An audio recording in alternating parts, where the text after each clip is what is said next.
Welcome to కారుణ్య సమూహపు స్వాధ్యాయానికి స్వాగతం. ముందుగా ప్రారంభించుకునే ముందు మనందరి గురువు బ్రహ్మర్షి పితామహ పత్రిజీ గారికి, గురువులందరికీ, దివ్యాత్మ స్వరూపులకి, విశ్వానికి మన యొక్క ఆత్మ ప్రణామములు తెలియచేసుకుంటూ మనందరికి ఇంతటి భాగ్యాన్ని కలిగించినటువంటి ప్రతి ఒక్కరికి కృతజ్ఞతలు తెలుపుకుంటూ ప్రారంభించుకుందాం. ఈరోజు మనము మరొక అద్భుతమైనటువంటి మరి ఆ పుస్తకము డోంట్ వరీ. మన పత్రిజీ చెప్తూ ఉంటారు ఎప్పుడు కూడా ఆ అందరి దగ్గర నుంచి మనము జ్ఞానాన్ని తీసుకుంటూ ఉండాలి. మన అలాగే ఇప్పుడు మనము జపనీస్ వాళ్ళ యొక్క మరి షన్మియో మసునో అనేటువంటి గారు అందించినటువంటి జపనీస్ వాళ్ళ యొక్క జ్ఞానాన్ని కూడా మనం తీసుకోబోతున్నాం మై డియర్ ఫ్రెండ్స్. దేశాలు జపనీస్ అవ్వనివ్వండి, చైనీస్ అవ్వనివ్వండి, ఇండియన్స్ అవనివ్వండి, యూకే అవ్వనివ్వండి, ఏదైనా కూడా అంతా ఒక్కటే మై డియర్ ఫ్రెండ్స్. మహానుభావులు చెప్పేది అంతా ఒక్కటే అని మనకు అర్థమవుతూ ఉంటుంది ఇవన్నీ చూస్తూ ఉంటే. మరి ఈరోజు మనందరికీ ఈ యొక్క జపనీస్ వారు తీసుకునేటువంటి అద్భుతమైనటువంటి జ్ఞానము మనందరికీ కూడా అర్థం అవ్వడానికి కావలసినటువంటి శక్తిని, ఆ యొక్క అవగాహన శక్తిని మనందరికీ ప్రసరించాలని కోరుకుంటూ, అలాగే షన్మియో మసునో వారిని మనందరిలోకి ఆహ్వానించుకుంటూ ఈరోజు ప్రారంభించుకుందాం. మనందరి యొక్క జీవితం, మానవుని జీవితం అంటేనే ఈ యొక్క ఆధ్యాత్మిక జ్ఞానం లేకపోతే ప్రతిదీ ఆందోళనే మై డియర్ ఫ్రెండ్స్. ఈ యొక్క మాయా జీవితంలో ఏదో ఒక సిచ్యువేషన్, ఏదో ఒక రోజు ప్రతి ఒక్కళ్ళు కూడా ఈ యొక్క ఆందోళన అనేది ప్రతి ఒక్కరిలో ఉండేటువంటి అతి సహజమైనటువంటి ఒకానొక మరి స్థితి. అలాంటి ఆందోళనలన్నింటినీ కూడా మనము పోగొట్టుకోవాలంటే దానికి సంబంధించిన 48 ముఖ్యమైనటువంటి పాయింట్స్ మనము ఈ డోంట్ వరీ అనేటువంటి ఈ యొక్క అద్భుతమైనటువంటి రాజగ్రంథం నుంచి మనం తీసుకోబోతున్నాం. దీనిని తెలుగులోకి అనువాదం చేసిన వాళ్ళు ఆకెళ్ల శివప్రసాద్ గారు. ఈరోజు మనం ఇంత అద్భుతంగా తెలుసుకోగలుగుతున్నామంటే చక్కటి మనకి ఈ యొక్క తెలుగులో అందించిన ఆకెళ్ల శివప్రసాద్ గారికి మరొకసారి మన యొక్క కృతజ్ఞతలు, ఆత్మ ప్రణామములు తెలియచేసుకుంటూ ప్రారంభించుకుందాం. ఇందులో ముఖ్యమైనటువంటి ఆ యొక్క ఆ points 48 points my dear friends. ఇవి మనం ఎంత బాగా అర్థం చేసుకుంటే మన జీవితంలో ఆ ఆందోళనలు అంత బాగా తొలగిపోయి లైఫ్ అంటే హ్యాపీగా జీవించడానికి మనకి ఎంతో సహాయం చేస్తుంది అనడంలో ఏ మాత్రము సందేహం లేదు. మన జీవితంలో ఎక్కడ ఏమి వదిలేసుకోవాలి, ఏమి తగ్గించుకోవాలి, ఏవి పెంచుకోవాలి, ఇలాంటివన్నీ కూడా ఈ మొదటి భాగంలో మనం ఈరోజు తెలుసుకోబోతున్నాము. మొట్టమొదటిగా మనకి ఈ పాయింట్స్ లో, ఈ యొక్క 45 పాయింట్స్ లో మొట్టమొదటిది ఏమిటి అంటే, మిమ్మల్ని మీరు మోసం చేసుకోకండి. మొట్టమొదటిది అందరూ చక్కగా నోట్ చేసుకోండి my dear friends. Very very important points. 48 points మనం ఈ పుస్తకం నుంచి అద్భుతమైనటువంటి పాయింట్స్ మనల్ని మనం హ్యాపీగా ఉంచుకోవడానికి, మన ఆందోళన పోగొట్టుకోవడానికి తెలుసుకోబోతున్నాం. అందులో మొట్టమొదటిది ఏమిటి అంటే, మిమ్మల్ని మీరు మోసం చేసుకోకండి. మనల్ని మనము ఇక్కడ ఏమని చెప్తున్నారు అంటే, మనము అనేక రకాలైనటువంటి భ్రమలు మనము పెట్టేసుకుని మనల్ని మనమే మోసం చేసేసుకుంటున్నామో అని చెప్తున్నారు మై డియర్ ఫ్రెండ్స్. మనము ఎప్పుడైతే ఈ యొక్క భ్రమల నుంచి బయటపడి మనము గనక ఈ మాయలు అసలు ఎలాగ వస్తున్నాయి అనే ఆ యొక్క టెక్నిక్ మనం తెలుసుకుని మనము పూర్తిగా ఈ భ్రమలకి, మాయలకి పూర్తిగా మనము 100% వీటిని పోగొట్టుకోగలిగితే మనమందరము కూడా బుద్ధుళ్ళమే. చూడండి, ఎప్పుడైతే మనకి జ్ఞానోదయం కలిగినప్పుడు మన యొక్క భ్రమలన్నీ కూడా ఎప్పుడైతే పోతాయో అప్పుడు ఆ, మన మనమే బుద్ధుళ్ళము అని చెప్తున్నారు. ఫస్ట్ అసలు ఈ భ్రమల నుంచి బయటపడాలి అంటే ఏమని చెప్తున్నారంటే, ఫస్ట్ నీ గురించి నువ్వు తెలుసుకో, నీ యొక్క శక్తి గురించి నువ్వు తెలుసుకో అని చెప్తున్నారు మై డియర్ ఫ్రెండ్స్. మరి ఎవరైతే ఫస్ట్ ముందుగా వారి గురించి వారు తెలుసుకుంటారో వారు 100 యుద్ధాలు వచ్చినా కూడా ఏ మాత్రము భయపడరు. అలాగే మీరు ఎవరినైతే దేనినైతే ఎదుర్కొంటున్నారో దానిని గురించి కూడా మరి మీరు తెలుసుకోగలిగితే ఇక మీకు ఏ మాత్రము డోకా లేదు అని చెప్తున్నారు. ఎందుకంటే మన జీవితంలో అనేక రకాలైనటువంటి ఆందోళనలకి మరి కారణం ఏంటంటే ముందుగా మనలో ఉన్నటువంటి కొన్ని రకాలైనటువంటి భ్రమలే అని మరి చెప్తున్నారు. ఉదాహరణకి మనము చీకటిలో ఒకానొక తాడుని చూసి పాము అని మనమే భ్రమించేసుకుని మనం భయపడిపోతూ ఉంటాం.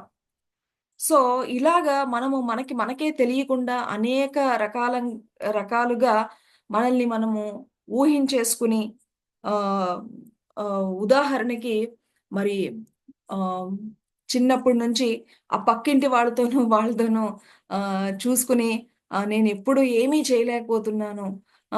నాకు ఈ శక్తి లేదు అని చెప్పేసి మనల్ని మనమే ఫస్టు భ్రమించేసుకుంటూ ఉంటాం అన్నమాట. సో, ఆ ఒక్క చిన్న పాయింట్ అది మన జీవితం అంతా కూడా అలాగే నడిపిస్తూ ఉంటుంది. కాబట్టి ముందల మనము ఈ యొక్క భ్రమల నుంచి బయటపడాలి అంటున్నారు. అయితే ఒక్కసారి గనక మనకి దాని గురించి ఒక క్లారిటీ వస్తే మరి ఇక మనకి జీవితం అద్భుతంగా ఉంటుందని చెప్తున్నారు. మరి ఒకసారి అసలు ఎవరికైతే పూర్తిగా జ్ఞానోదయం అయిపోతే గనక అక్కడ అసలు వారికట ఇష్టమైనవి అనేవి సెపరేట్‌గా ఏమి ఉండవట. చూసుకోండి. ఎవరైతే జ్ఞానోదయం పొందిన తరువాత వారికంటూ సెపరేట్‌గా ఇష్టమైనవి అనేవి ఏమి ఉండవు అని చెప్పేసి మరి జపనీస్ వాళ్ళు చెప్తున్నారు మై డియర్ ఫ్రెండ్స్. మరి ఇంకా ఆ స్థితికి మనం వెళ్ళగలిగితే గనక మనకిక్కడ ఆహ్, ఆహ్, మనకంటే మంచిగా ఉన్న వాళ్ళ గురించి గాని, అలాగే మనకంటే అధ్వానంగా ఉన్న వాళ్ళ గురించి గాని, మనకి సెపరేట్‌గా అంటూ ఏమీ ఉండదు. ఆహ్, మనం ఇక్కడ తెలుసుకోవాల్సిన పాయింట్ ఏంటంటే, మనము ఫస్ట్ ఈ భ్రమలు, ఈ మాయల నుంచి మనము బయటపడాలి.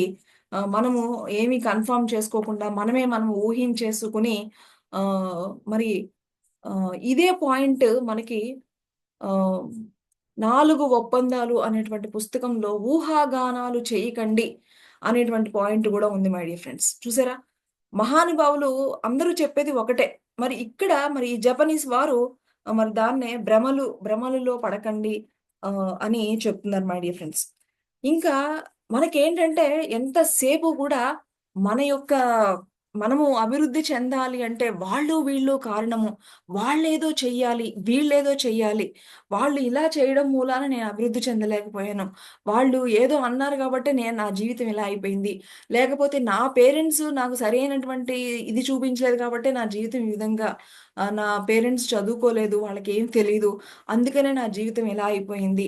ఇలాగా ఎంతసేపు కూడా మనము వాళ్ళని, వీళ్ళని అనుకుంటూ ఉంటామో, ముందుగా మనము ఎవరైతే బాగుపడాలి, ఎవరైతే అది అంతా కూడా అదంతా మీలోనే ఉంది. సో, మీరు అభివృద్ధి చెందాలి అంటే మీరు ఏం చేయాలి అనేది చూసుకోవాలి. సో, ఇక్కడ ఎప్పుడు గూడా ప్రతి దానికి మన జీవితంలో మన సేత్తులో గూడా చెప్తూ ఉంటారు. You create your own reality. So, ఈ యొక్క జ్ఞానము మనల్ని ఇక వాళ్ళేదో చేశారు. అందువల్లే నా జీవితం ఇలా అయిపోయింది, అలా అయిపోయింది అనేటువంటి ఈ యొక్క మన లోపల ఉన్నటువంటి ఆ సరికాని వాటి నుంచి బయటపడండి. సో, ఆహ్, మీరు చేసుకునేటువంటి దాని మీదే మీ జీవితం అంతా కూడా ఆధారపడి ఉంటుంది. మనం అభివృద్ధి చెందాలి అంటే గనక ఎవరో కాదు మనము స్వంతంగా ప్రయత్నం చేయాలి. కానీ వారి మీద, వీరి మీద ఎప్పుడు కూడా మీరు దూషించకండి. ఆహ్ ఈ యొక్క విశ్వంలో ప్రతి వస్తువు, ప్రతి ఒక్క మనిషి కూడా సంపూర్ణమైనదే అని మరి జెన్ బోధిస్తుంది అని చెప్తున్నారు. కాబట్టి ఇది ఎప్పుడు కూడా ఇతరులతో పోల్చుకోకుండా మరి మీలోనే ఆ అనంతమైన శక్తి మీలోనే ఉంది.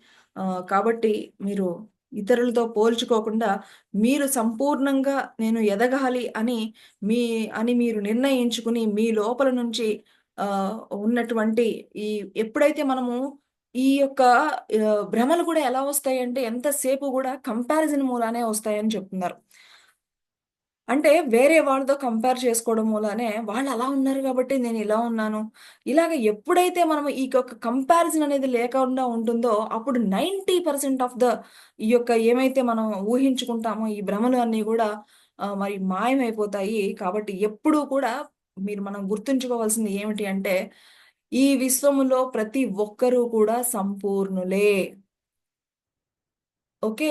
You create your own reality. మీరు మీ జీవితంలో ఎదగాలి అంటే మీరే ప్రయత్నం చెయ్యాలి. ఇతరులను దూషించడం మానివేసేయండి. మీరు ఒకానొక జ్ఞానిగా ఎదిగేటప్పుడు మీకు ఇక శత్రువు ఉండడు. ఒకానొక మిత్రుడు అనేది ఉండదు. ప్రతి ఒక్కరిలోనూ కూడా నువ్వు వారి యొక్క తత్వాన్ని అర్థం చేసుకొని సమంగా ఉండగలుగుతూ ఉంటావు. మీరు ఇక కంపారిజన్ అనేది ఎప్పుడైతే మీరు పూర్తిగా పోగొట్టుకుంటారో, అప్పుడు 90% ఆఫ్ ఇలాంటి భ్రమలు ఏమైతే ఉన్నాయో వాటన్నిటి నుంచి మనము అతి సునాయాసంగా బయటపడతాము. కాబట్టి ఈ ఎక్కువ ఊహాగానాలు చేసుకుని, భ్రమల్లోకి వెళ్ళిపోయి, మాయల్లోకి వెళ్ళిపోయి ఉండకుండా మిమ్మల్ని మీరే సరిచేసుకోండి అనేది first point my dear friends. Okay. Clear. Second point వచ్చేసి మనందరికీ చాలా బాగా తెలిసినటువంటి మరొక అద్భుతమైన పాయింట్ వర్తమానంలో ఉండడం మై డియర్ ఫ్రెండ్స్. అసలు మీరు ఏ ఆధ్యాత్మిక పుస్తకం ఓపెన్ చేసినా అందులో కనిపించేది ఈ యొక్క వర్తమాన క్షణంలో ఉండండి అని. కదా! మన స్వాధ్యాయంలోనే మనం ఎన్ని సార్లు చెప్పుకున్నాం వర్తమానం, వర్తమానం, వర్తమానీభవ చదువుకున్నాము. ఇక వర్తమానీభవ పుస్తకమే కాదు, మనం ఏ పుస్తకంలో చూసినా మరి రీసెంట్‌గా మనము చూసుకున్నటువంటి ఎమోషనల్ ఫిట్‌నెస్‌లో వర్తమానం ఉంది. మరి అలాగే ఇరిటేషన్ అనేటువంటి పుస్తకంలో అందులో ఉంది. ఇప్పుడు మళ్ళా డోంట్ వర్రీ అనేటువంటి మరి ఈ జపనీస్ వాళ్ళు అందించినటువంటి ఈ యొక్క జ్ఞానంలో కూడా ఈ వర్తమానం అనేది చాలా చాలా ముఖ్యంగా మరి వీళ్ళు చెప్తున్నారు మై డియర్ ఫ్రెండ్స్. ముఖ్యంగా మనము ఎప్పుడైతే మన యొక్క వర్తమానంలోకి రావాలి అంటే గనక మన శ్వాసను గనక మనము గమనించుకోగలిగితే వెంటనే మనము వర్తమాన క్షణంలోకి రాగలుగుతాము. మన శ్వాసని మనము గమనించుకోగలిగితే మనం వెంటనే వర్తమాన క్షణంలోకి రాగలుగుతాం. ఇంకా ఏంటి అంటే మరి ఎప్పుడు గూడా మనందరికీ తెలిసిందే. గతం గురించి బాధపడకండి, భవిష్యత్తు గురించి భయపడకండి అనేటువంటి ఈ అద్భుతమైనటువంటి లైన్ మనం ప్రతి క్లాస్‌లోనూ గూడా మనము చెప్పుకుంటున్నటువంటి ఒకానొక అద్భుతమైన వాక్యం. మనము గతం గురించి ఎక్కువ మాట్లాడుతున్నాము అంటే చూడండి, ఎప్పుడు మాట్లాడతాం గతం గురించి? ఉదాహరణకి ఇప్పుడు మేము ఒక్కసారి ఆహ్, నేను నేను ఆహ్, ఉద్యోగం చేసేటప్పుడు ఉద్యోగం చేసేటప్పుడు నా కింద ఇంతమందిని నేను ఆర్గనైజ్ చేస్తూ ఉండేదాన్ని. నా కోసం అని చెప్పేసి మా కంపెనీ ఎన్నో ఫెసిలిటీస్ నాకిచ్చింది. నాది అంతా కూడా ఒకానొక రాజవైభోగం అని చెప్పేసేసి మనకి గతంలో జరిగినటువంటి ఒకానొక అద్భుతమైనటువంటి వాటి గురించి పదే, పదే, పదే, పదే చెప్తూ ఉంటాం. కదా! అలాగే లేకపోతే ఏదో అయిపోయిన దాని గురించి బాధపడుతూ ఉంటాం. కానీ ఈ యొక్క గతం గురించి చెబుతున్నాము, గతం గురించి ఉంటున్నాము అంటే గనక ఇప్పుడు మనం గతం గురించి అంత గొప్పగా చెబుతున్నాము అంటే గనక ఇప్పుడు మనం ఈ వర్తమానంలో సరిగా లేము అనేటువంటి ఇండికేషన్ మనం అందరికీ ఇస్తున్నామా? అప్పుడు బాగున్నాము అంటే ఇప్పుడు బాగోలేదనా? అంటే ఏంటి? ఈ యొక్క వర్తమాన క్షణాన్ని మనము దాన్ని తక్కువ చేసేసుకుంటున్నాం. వర్తమాన క్షణాన్ని మనము తక్కువ చేసేసుకుంటున్నాం. కానీ ఈ వర్తమాన క్షణం అనే లో ఉన్నటువంటి అద్భుతమైనటువంటి మనము చేయవలసినటువంటి పాటించవలసినటువంటి ఆ అనుభూతి పొందవలసినటువంటి ఆ వర్తమాన క్షణాన్ని మనము గతంలోకి వెళ్ళి వాటి గురించి మాట్లాడడం వల్ల, వాటి గురించి ఆలోచించడం వల్ల, ఇప్పుడు మనం గతంలో చేయవలసినటువంటి ఒకానొక అద్భుతమైన క్షణాన్ని మనం కోల్పోతున్నాం. ఇంకా మనము ఫ్యూచర్‌లో గురించి ఆహ్, మరి ఫ్యూచర్ గురించి ఎప్పుడు బాధపడుతూ ఉంటామంటే, ఇక నా జాబు ఇంతే. ఇంకా ఆహ్, నేను ఇంకెప్పుడు ఇంతే. ఇంకెప్పుడు ఇంతే. ఇంక ఏమి పనుండదు. ఇంక లేడీస్ అయితే ఇంక ఇంట్లో వంటలు చేసే నా పని ఏముంటుంది చెప్పండి? ఎప్పుడు ఈ వంట పొద్దున్నే లేవడము, వండటము, పెట్టడము ఇంతే. ఇంకేముంటుంది అని మనకి జనరల్‌గా ఈ యొక్క భావనలు అన్నీ కూడా అప్పుడప్పుడు అన్ని చోట్ల చూస్తూ ఉంటాం. అక్కడ ఏమని చెప్తున్నారు అంటే జపనీస్ ఏం చెప్తున్నారు అంటే, మనము ఉపయోగించుకునేటువంటి ఒకానొక చెక్క గిన్నె దాని యొక్క స్టేటస్ కూడా అంతే. అది ఎప్పుడు ఇంక దానికి ఎదగడం అనేది ఏమి ఉండదు దానికి. ఒక చక్కగా ఒక గిన్నెలాగా, ఒక బౌల్‌లాగా మన దగ్గరికి వచ్చిందనుకోండి, ఇంక దాని ఎండ్ స్టేజ్ వచ్చేసినట్టే. అంతే కదా! అంటే అది ఒకానొకప్పుడు ఆ చెక్క ఒకానొక అద్భుతమైనటువంటి, అందమైనటువంటి చెట్టు నుంచి వచ్చిందే ఆ చెక్క. కానీ ఇప్పుడు ఇంక దాని చివరి ఎండ్‌కొచ్చేసింది. కానీ ఆ చెక్క గిన్నెలో నుంచే మనము ఏదైనా సరే ఒక సూప్ తీసుకోవాలన్నా, ఒక భోజనానికి కావాల్సినంత కూడా ఏదైనా కూడా అందులో నుంచే మనం తీసుకుంటూ ఉన్నాం. ఇక్కడ మన యొక్క అంటే ఇక నాకు భవిష్యత్తు ఏమీ లేదు. నా యొక్క ఎండ్ స్టేజ్‌కొచ్చేసాను అని భవిష్యత్తు ఏమీ లేదని బాధపడేదానికంటే కూడా మనము దాన్ని ఎలాగ మలుచుకోవచ్చంటే నేను ఏదైతే వంట చేస్తున్నానో, ఈ వంట ఇదొక్కటే కాదు. ఈ వంట చేయడం నేను ఇంత ప్రేమగా, ఇంత తృప్తిగా, ఇంత సంతోషంగా నేను భోజనం చేయడం మూలాన నా కుటుంబంలో అందరూ హ్యాపీగా ఉంటున్నారు. ఇంత అందంగా, ఇంత చక్కగా నేను వాళ్ళకన్నీ అర్థం చేసుకొని, వాళ్ళకి ఎలా కావాలో అలాగ నేను వండి పెట్టడం మూలాన వాళ్ళు ఎంతో హ్యాపీగా ఉంటున్నారు అని మనం అర్థం చేసుకొని, ఆ వర్తమాన క్షణాన్ని మనం సరిగ్గా చేసుకోగలిగితే ఎంతో తృప్తి ఉంటుంది.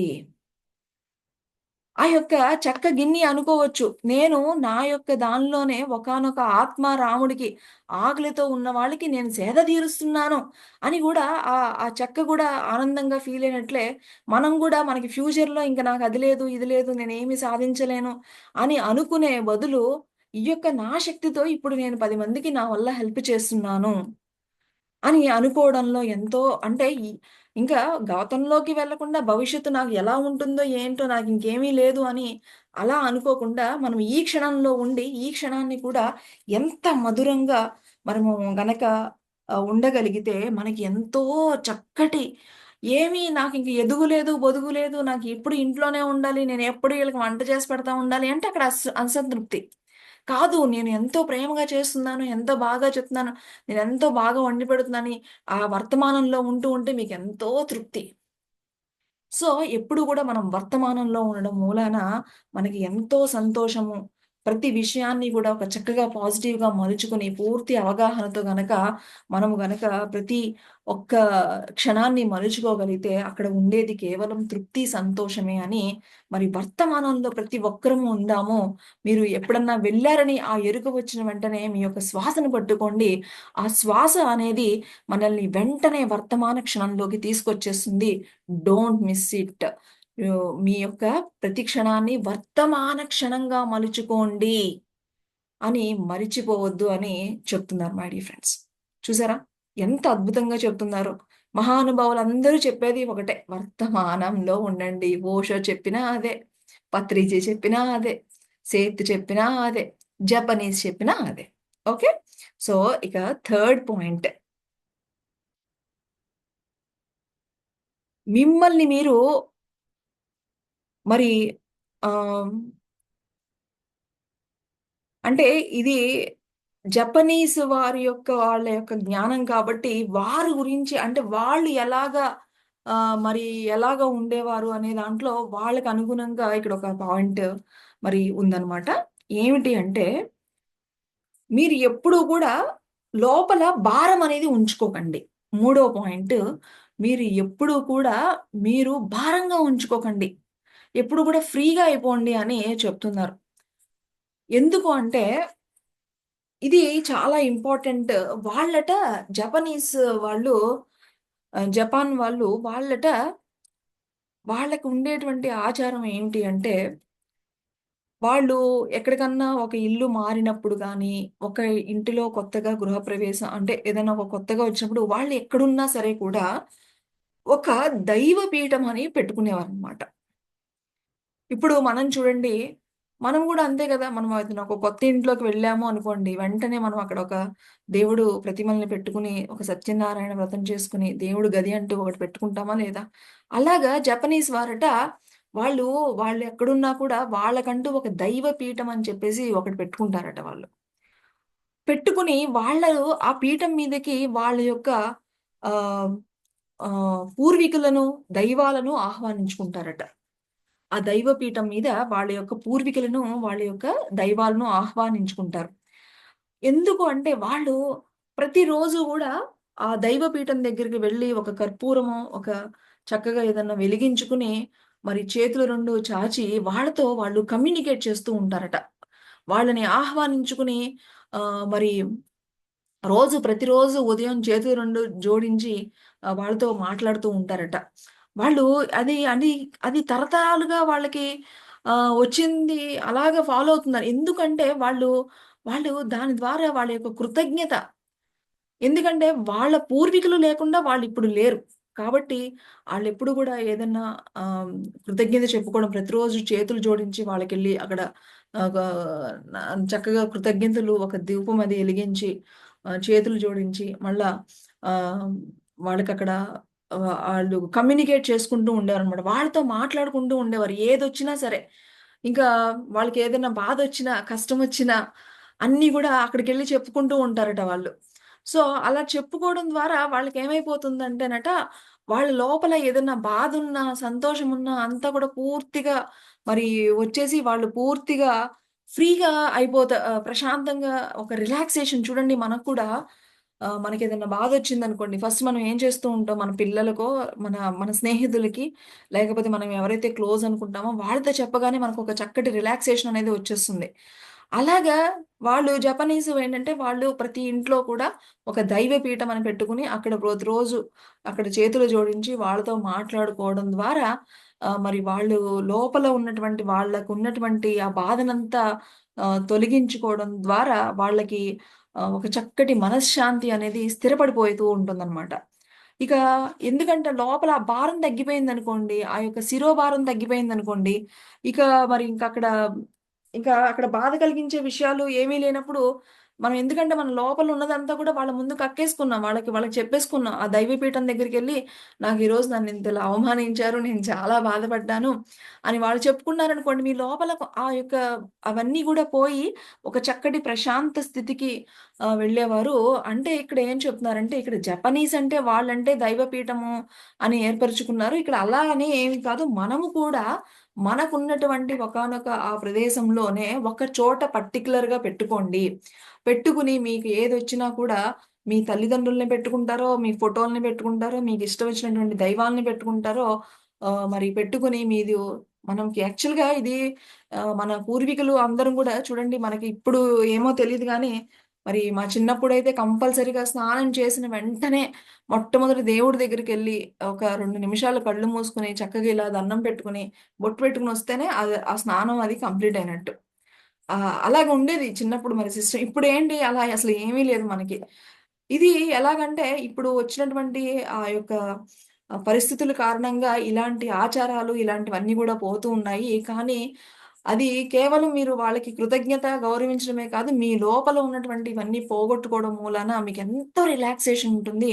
కాబట్టి ప్రతి ఇంట్లో కూడా ఇలాంటిది ఒకటి పెట్టుకోండి అని చెప్తున్నాను మై డియర్ ఫ్రెండ్స్. మీరు చక్కగా ఆ ప్రశాంత స్థితిని పొందండి అని చెప్తున్నారు. ఇక నాలుగో పాయింట్ మై డియర్ ఫ్రెండ్స్. నాలుగో పాయింట్ ఏంటంటే, మీరు ఉపయోగించే వస్తువులు ఎంత తక్కువగా ఉంటే అంత మంచిది. ఎందుకంటే మనమేమో చూడండి ఫస్ట్ ఒక ఇల్లు మారేటప్పుడు గాని, ఒక కొత్త ఇంట్లోకెళ్ళినప్పుడు ఫస్ట్ కొన్నే పెట్టుకుంటాం. అది నెమ్మదిగా ఏమైపోతాయంటే కొత్తవి వచ్చి యాడ్ అవుతూ ఉంటాయి కానీ పాతవి మాత్రం అలాగే తిష్టేసుకుని ఉంటూ ఉంటాయి. ఇక్కడ ఒక 3 సంవత్సరాలు, 3 ఏళ్ళు గనక ఏదైనా ఒక వస్తువు గాని మీరు గనక దాని వైపు చూడలేదు అంటే గనక అది మీరు ఏమాత్రం మీ ఫ్యూచర్‌లో ఉపయోగొస్తుందని మీరు ఎలా అనుకుంటున్నారు?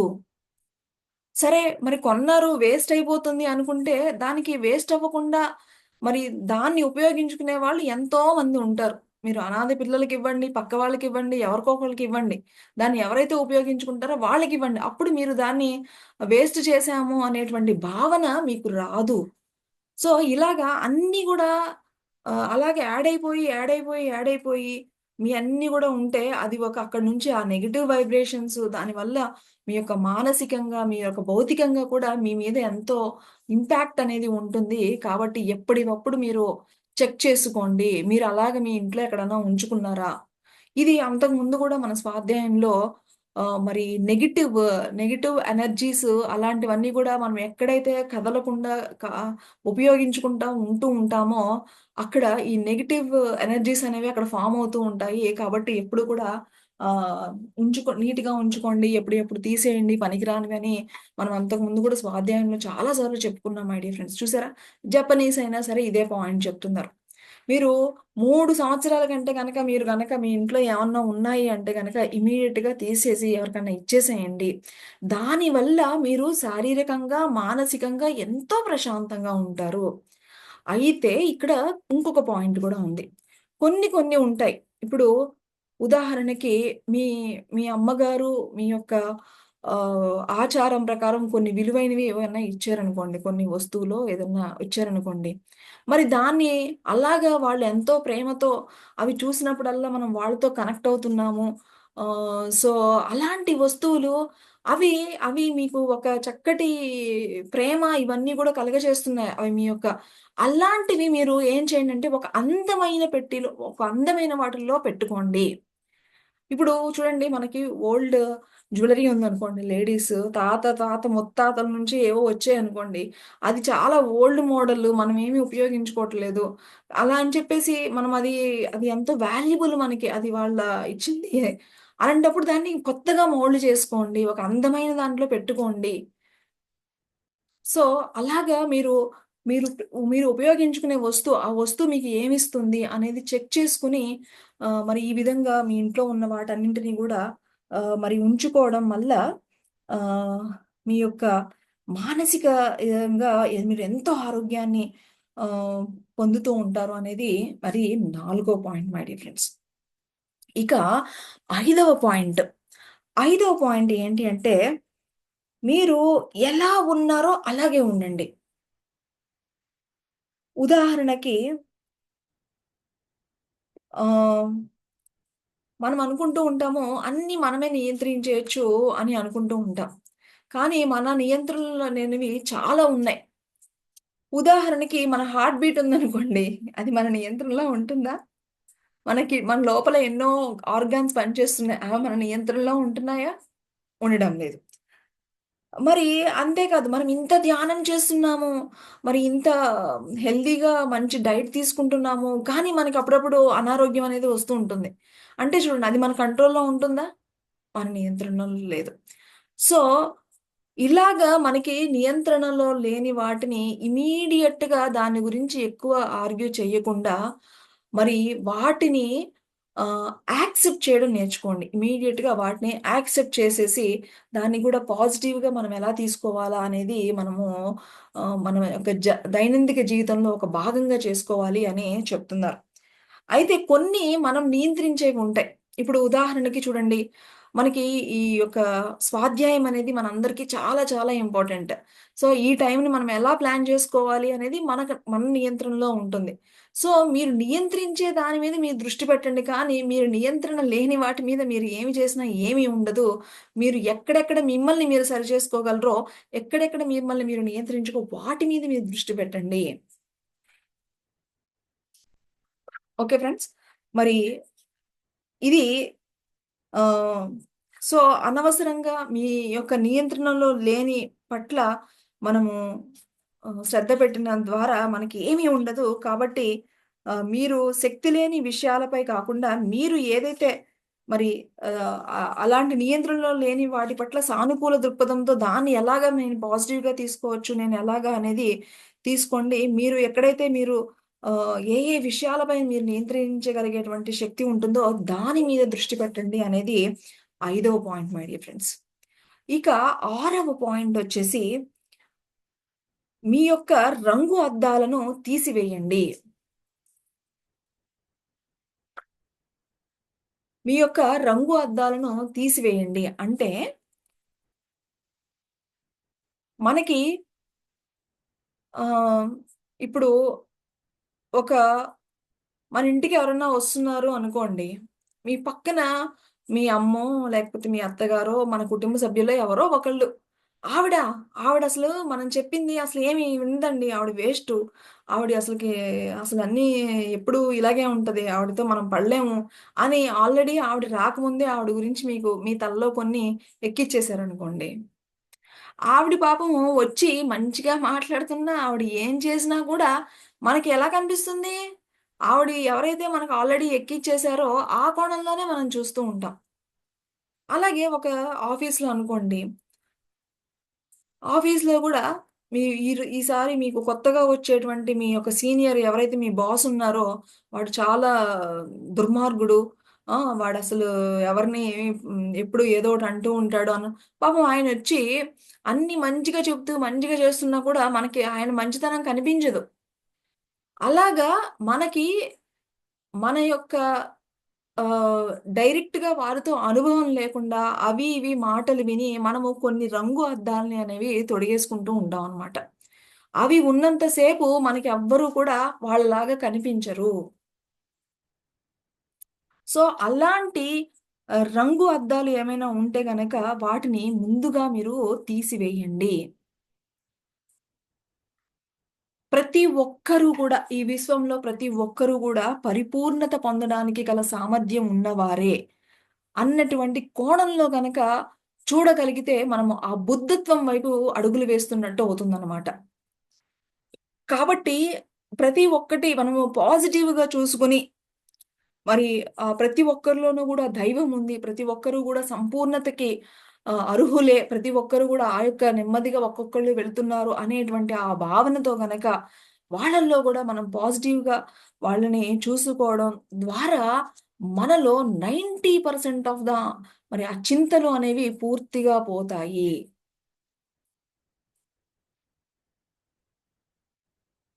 ఫ్రెండ్స్ ఇప్పుడు దీనికి ఉదాహరణకి మీ ఆహ్ మీ బాస్ ఏదన్నా ఏదో అన్నారనుకోండి. అన్న వెంటనే ఆల్రెడీ మీరు ఆ యొక్క మీ బాస్ గురించి ఆల్రెడీ వాళ్ళు వీళ్ళు చెప్పింది విన్నారు. అమ్మో! అవును కరెక్టే. ఆయన చాలా ఆహ్, ఇదిగా ఉంటాడు. చాలా గర్వంతో ఉంటాడు ఉంటాడు అని అనుకుని మనము ఆయన ఏదో చిన్న మాట అన్నదానికి మనం చాలా పెద్దగా తీసుకుంటూ ఉంటాం. అలా కాకుండా ఆయనలో గూడా ఒక దైవత్వం ఉంది. ఏదో ఆ సంఘటనలో అలా జరిగింది అని గనక మనం ఆ కోణంలో చూడగలిగితే, మనకు అప్పుడు ఆయన పైకి అలా ఉన్నా కూడా, మనకి ఆయన చాలా విధాలుగా మనందరికీ కూడా చాలా సహాయం చేస్తున్నాడు అనేటువంటి అవగాహన అనేది మనకి కలుగుతూ ఉంటుంది. అలాగే మన ఇంట్లో ఎవరైనా సరిగ్గా మాట్లాడటం లేదు. ఇలాగ ఎవరైనా ఏదైనా చెప్పేసారు అనుకోండి. ఆవిడని ఆ కోణంతో కాకుండా మనము ఈ దైవత్వం కోణంతో గనక చూడగలిగితే గనక ఒక పాజిటివ్‌గా చూడగలిగితే ఆవిడ పైకి అలాగా ఉంటారు కానీ ఆవిడ చాలా హృదయంతో ఆవిడ చాలా చాలా దయతో కూడినటువంటి వ్యక్తి. ఆవిడ ఆ టైంలో అప్పుడు అలా ఉంది కానీ షీ ఈజ్ హెల్పింగ్ చాలా బాగా హెల్పింగ్ నేచర్ ఉంది అని మనకి అర్థమవుతూ ఉంటుంది. అంటే ఇక్కడ మనకుండేటువంటి ఆ యొక్క రంగు అద్దాల మూలాన మన యొక్క మనలో మనము వేరే వారిలో ఉన్నటువంటి ఆ దైవత్వాన్ని మనం చూడలేకపోతున్నాము. కాబట్టి అలాంటి రంగు అద్దాల్ని మీరు ఇమ్మీడియేట్‌గా తీసేసేయండి అని చెప్తున్నాను మై డియర్ ఫ్రెండ్స్. ఇక ఏడవ పాయింట్ ఏంటంటే దయతో ఉండండి. దయతో ఉండండి. ఇక్కడ దయతో ఉండండి అంటే మనందరికీ కూడా దయ గురించి తెలుసు. అయితే ఇక్కడ కొన్ని ఇక్కడ ఒక ఎగ్జాంపుల్ ఇవ్వడం జరిగింది. ఏమిటి అంటే ఉదాహరణకి ఆహ్ ఒక ఉద్యోగంలో మనము ఇప్పుడు ఒక ఒక ఒక క్లర్క్ కింద ఏదో చేస్తున్నాం. మనకి ఎప్పటి నుంచో ఒక పెద్ద ఒక మేనేజర్ అవ్వాలని, ఒక జీఎం అవ్వాలని అనేటువంటి కలలు ఉన్నాయి మనకి. సో, మనము ఎంతో కష్టం మీద ఆ యొక్క పొజిషన్‌కి రీచ్ అయ్యాం. ఇక ఆ పొజిషన్ రీచ్ అయిన తర్వాత ఇంక మీరు ఆ పొజిషన్ అంటే మీకు చాలా ఇష్టమనమాట. ఇంకసలు ఎప్పుడు ఆ అధికారము అదంతా మీకే కావాలి. ఇంక వేరే వాళ్ళని అసలు రావడానికి అసలు ఆ కుర్చీ వదలడానికి మీరు ఏమాత్రం ఇష్టపడటం లేదు. అక్కడ మీ లోపల ఎన్నో అలజడులు అనేవి మొదలవుతాయి. సో, ఆ అధికారం మీద ఉన్నటువంటి ఆ యొక్క మోహం మనము మన కింద ఉన్న వాళ్ళని సరిగ్గా ట్రైన్ చేయకుండా, వాళ్ళకేమి సరిగా చెప్పకుండా ఆ! మరి దాని మూలాన ఎన్నో నష్టాలు జరుగుతూ ఉంటాయి. చాలా ఆఫీసెస్‌లో ఇలాంటివన్నీ జరుగుతూ ఉంటాయి. అక్కడ మనము మన యొక్క కోణాన్ని మార్చుకోండి. మీరు మీ కింద వాళ్ళకి గైడెన్స్ ఇచ్చినంత మాత్రాన, మీరు ఏదో మీ యొక్క అధికారం పోతుందనో, లేకపోతే మీరు వారికంటే సామర్థ్యం తక్కువైపోతుందని భావించకండి. మీ యొక్క ఇన్ని సంవత్సరాల మీ యొక్క అనుభవంతో వారికి సరియైన విధంగా గైడెన్స్ ఇచ్చి, వాళ్ళకి మీరు చక్కగా మీరు ఆ అధికారాన్ని వాళ్ళకివ్వగలిగితే వారెప్పుడు గూడా మీతో కృతజ్ఞతగా ఉంటారు. కాబట్టి అలాగా మీ యొక్క అధికారం కోసం అని చెప్పేసేసి దాన్ని వదులుకోకుండా పట్టుకుని వేరే వాళ్ళకేమి ఇవ్వకుండా దాని గురించి అన్యాయం చేస్తూ అలాగా ఆ కుర్చీ కోసం అని చెప్పేసి దుర్మార్గాలకి వాటికి వెళ్ళకండి. అది మీలో ఎంతో అలజడులు, ఎంతో ఆందోళన మనం ఎలాంటిదైనా సరే చక్కగా వదులుకొని ఇవ్వడం ద్వారా మనకి అందులో ఎంతో ఆనందం ఉంటుంది. మీ హృదయం వికసిస్తుంది. చింత అనేది మీకు ఉండదు. సో, ఉల్లాసంగా చక్కగా మనం ఎప్పుడు ఇంకా మీరు మీ యొక్క ఎక్స్‌పీరియన్స్‌తో వాళ్ళకి హెల్ప్ చేయడం వల్ల వాళ్ళందరూ మీతో ఎంతో కృతజ్ఞతగా ఉంటారో, మీరు అలాగా చక్కగా అన్నీ అలాగ ఉండగలిగితే గనక మీ హృదయం ఎంతో వికసిస్తుంది. ఎంతో ఆనందంగా ఉంటుంది. కాబట్టి ఆ అధికారాలకి వాటిలి కోసం అని చెప్పేసి ఇంక మీరు నాకే కావాలి, నేనే ఎప్పుడూ ఉండాలి, ఇంక ఎవరు రాగూడదు. ఎవరికీ ఇంక కింద వాళ్ళు నా స్థాయికి రాకూడదు అని వాళ్ళ మీద ఎప్పుడు కంప్లెయింట్ చేస్తూ, ఇలాంటి లేనిపోనియన్నీ చేస్తూ ఉంటే, మరి ఇప్పుడు ఇది ఆఫీస్‌లో. ఇప్పుడు అలా కాకుండా ఇంట్లో అనుకోండి. ఒక అత్తగారు ఉన్నారనుకోండి. అత్తగారిదే రాజ్యం. కోడలొచ్చింది. ఇంక కోడలు ఇంక ఎన్ని రోజులు అత్తగారే ఇంక నేనే చూసుకోవాలి. నేనే ఇంకా ఇల్లంతా అజమాయిషీ చేయాలి. నా కిందే అందరూ ఉండాలి అనుకుంటే అక్కడ శాంతన ఉండదు. ప్రశాంతత ఉండదు. చక్కగా కోడలికి బాధ్యతలిచ్చేసేయండి. ఆవిడకిచ్చేసేయండి. చక్కగా మీ యొక్క గైడెన్స్‌తో ఆవిడని మౌల్డ్ చేయండి. అప్పుడు మీ కోడలు మీ పట్ల ఎంతో ప్రేమతో ఉంటుంది. మీ హృదయం హాయిగా, ప్రశాంతంగా, రిలాక్స్‌డ్‌గా ఉంటుంది. సో, మీరున్న దాన్ని పట్టుకుని ఇంక మీరే ఉండాలి. ఇంక వేరే వాళ్ళకివ్వకుండా అలా ఉండకండి. దయతో ఉండండి. ప్రతి ఒక్కరి పట్ల దయతో ఉండండి. మీ యొక్క ఎక్స్‌పీరియన్స్‌ని, మీ యొక్క ఆ శక్తిని, మీ యొక్క జ్ఞానాన్ని చక్కగా పంచుతూ వెళ్ళండి. మీరు ఇచ్చినంత మాత్రాన మీ జ్ఞానం ఎక్కడికి పోదు. మీ ఎక్స్‌పీరియన్స్ ఎక్కడికి పోదు. ఇంకా మీరది చెప్పినందుకు గాను వాళ్ళు గూడా ఎంతో కృతజ్ఞతతో ఉంటారు. మా అత్తగారు నాకింత సహాయం చేసింది. వంట అంటే రాదు. కానీ నాకావిడ ఎంతో చక్కగా వంటెలా చేయాలో నేర్పించారు. నాకసలు ఏమీ తెలీదు. వచ్చినప్పుడు ఒక ఆర్గనైజ్డ్‌గా ఉండడమే తెలీదు. మా అత్తగారు నాకన్నీ నేర్పించారు. ఎంత లైఫ్ లాంగ్ మీ గురించి చెప్పుకుంటూ ఉంటుంది. ఎప్పుడు కూడా ఒకళ్ళకి నేర్పించడానికి మీరు ముందుకు రండి. అంతేగాని నేను చెప్తే నేను తక్కువైపోతాను, వాళ్ళు ముందుకొచ్చేస్తారు. ఇలాంటి భావనలు ఎట్టి పరిస్థితుల్లో పెట్టుకోకండి. దయతో ఉండండి అందరితోనూ. నేర్పించడం నేర్చుకోండి. ఏదైనా సరే వదులుకోవడానికి హాయిగా వదులుకోండి. మీరింకా తేలికైపోతారు. ప్రశాంతత ఒస్తుంది. హృదయం హ్యాపీగా ఉంటుంది. ఇది మరి ఏడవ పాయింట్. మరి ఇక ఎనిమిదవ పాయింట్ ఏంటంటే, మీ యొక్క పరిమితులేంటో, మీ యొక్క శక్తి ఏంటో, మీ యొక్క పరిమితులు ఏంటో గుర్తించుకోండి అని చెప్తున్నారు మై డియర్ ఫ్రెండ్స్. అంటే ఇక్కడ పరిమితులు అంటే మీ యొక్క శక్తి సామర్థ్యాలేంటో మీకు తెలియాలి. ఉదాహరణకి మీరు ఒక జాబ్‌లో జాయిన్ అయ్యారు అనుకోండి. ఆ జాబ్‌లో జాయిన్ అయ్యే ముందు అసలు ఆ జాబ్‌లో మీకున్నటువంటి ఎక్స్‌పీరియన్స్‌తో మీరు ఆ జాబ్ చేయగలరా లేదా? అనేది చూసుకోండి. ఇప్పుడు ఏదో రూ. 1,00,000, 2,00,000 వచ్చేస్తుందని చెప్పేసి మీకు రానియన్నీ చెప్పేసేసి అక్కడికెళ్లి జాయిన్ అయ్యారు అనుకోండి. అక్కడ వాళ్ళు చేయమన్నప్పుడు మీరు చేయలేరు. సరిగ్గా రిజల్ట్ ఇవ్వలేరు. అక్కడ ఆ డబ్బుల కంటే కూడా మీరిక్కడ మానసిక సంక్షోభం అనేది ఎంతో ఎక్కువగా ఉంటుంది. మీరది తట్టుకోలేరు. అది మనకి వద్దు. మీరు ఇప్పుడు ఉదాహరణకి మీ యొక్క శక్తి 10 అనుకోండి. మీరు కొత్తగా వెళ్ళే చోట 11, 12 అని చెప్పుకోవడంలో తప్పులేదు. మీరు ఆ ఒక్కటి కొంచెం మీరు ఇంప్రూవ్ చేసుకొని అది అడ్జస్ట్ అవ్వగలుగుతారు. కానీ మీ యొక్క శక్తి ఇక్కడ 10%. కానీ అక్కడికెళ్ళి మీరు చేయవలసింది 15, 20% ఉంది. మీకు దానికి కేపబిలిటీ లేదు. మీరక్కడికెళ్లారు అంటే గనక మీ శక్తి సరిపోదు. మీకక్కడ అంతా ఆందోళన. సో, మీ శక్తి ఏంటో తెలుసుకోండి. మీరేంటో తెలుసుకోండి. ఆ యొక్క అదేంటి అంటారు డమ్ గొప్పలు చెప్పుకోవడం కోసం అని చెప్పేసి మీరు అతిగా వెళ్ళిపోయి లేనిపోని ఇబ్బందులు పడకండి. మీరేంటో మీరు తెలుసుకోండి. మీ శక్తి ఏంటో మీరు తెలుసుకోండి. దానికి అనుగుణంగా మీరు ఉండండి అనేది ఎనిమిదవ పాయింట్ మై డియర్ ఫ్రెండ్స్. మరి ఇది ఈరోజు మనం తెలుసుకున్నటువంటి అద్భుతమైన పాయింట్స్. సో, అంటే ఉదాహరణకి ఒక క్లర్క్ కింద చేస్తున్నామనుకోండి, మీరు నెక్స్ట్ సీనియర్ క్లర్క్ కింద వెళ్ళడానికి ట్రై చేయండి. అంతేగాని ఇక్కడ క్లర్క్‌గా ఉండి మీరు డైరెక్ట్‌గా జీఎం పొజిషన్‌కి లేకపోతే సీనియర్ మేనేజర్‌కెళ్లారనుకోండి, మీరక్కడ డీల్ చేయలేరు. అక్కడ ఎంతో ఆందోళన అనేది ఉంటుందన్నమాట. అలాగా ఇప్పుడు మీరు ఇంట్లో ఏదో ఒక ఇద్దరికి వంట చేయగలరు. ఇద్దరు వంట చేయగలిగినప్పుడు ఒక ఐదుగురికంటే ఓకే చేసేయొచ్చు. కాదు ఒక 100 మందికి నేను చేసేస్తాను, నేను చేయగలను అని చెప్పేసి వెళ్లారంటే అక్కడ కొంచెం తడబడడం అనేది జరుగుతూ ఉంటుంది. సో, మీ శక్తి ఏంటో తెలుసుకొని దానికి ఎక్కువ గంభీరాలు పోకుండా మీరేంటో తెలుసుకొని దానికి అనుగుణంగా ఉండండి అని ఇది మరి last point my dear friends. So, ఈ విధంగా మనల్ని మనం ఎప్పుడూ కూడా భ్రమల్లోకి వెళ్ళి మనల్ని అనవసరంగా లేనిపోనిది ఊహించుకుని మనం మోసాలు మనల్ని మనం అనవసరంగా భ్రమల్లోకెళ్ళి మనల్ని మనం మోసం చేసుకోవద్దనేది ఫస్ట్ పాయింట్. రెండో పాయింట్ ఎప్పుడూ కూడా దేని గురించి భయపడకుండా, బాధపడకుండా మరి ఉన్న దానిలోనే పాజిటివ్‌ని చూసుకుంటూ గనక మనం హ్యాపీగా చేయగలిగితే అక్కడ అద్భుతమైన తృప్తి ఉంటుంది. వర్తమానంలో ఉండండి అనేది రెండో పాయింట్.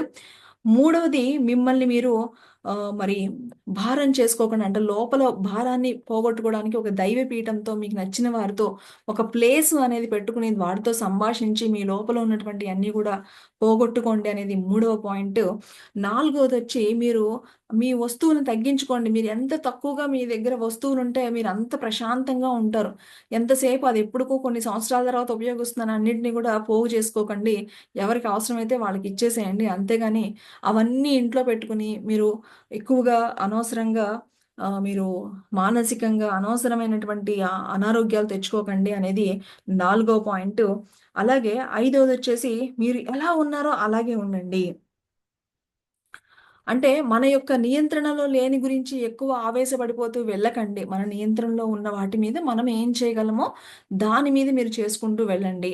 అలాగే ఆరో పాయింట్ వచ్చేసి మీ యొక్క రంగు అద్దాలను తీసివేయండి. వాళ్ళు వీళ్ళు చెప్పారని ముందుగానే కొన్ని మనలో పెట్టుకుని ఆ యాంగిల్‌లో చూస్తే మనకి ఏది కూడా కరెక్ట్‌గా ఉండదు. ప్రతి ఒక్కరిలోనూ కూడా బుద్ధత్వం, ప్రతి ఒక్కరిలో కూడా దైవత్వంతో చూడండి అనేది ఆరో పాయింట్. అలాగే ఏడోది దయతో ఉండండి. మీరు ఎంత దయతో, ఎంత మీ యొక్క జ్ఞానాన్ని పంచడం కానీ, మీరు ఒకళ్ళకి హెల్ప్ చేస్తూ దేనికి అధికారానికి వాటికి కావాలని అలాగ పట్టుబడి పడకుండా చక్కగా అందరికీ అన్నీ షేర్ చేస్తూ అలాగుంటే మీలో హృదయం ఎంతో చక్కగా ఉల్లాసంగా ఉంటుంది అనేది ఏడవ పాయింట్.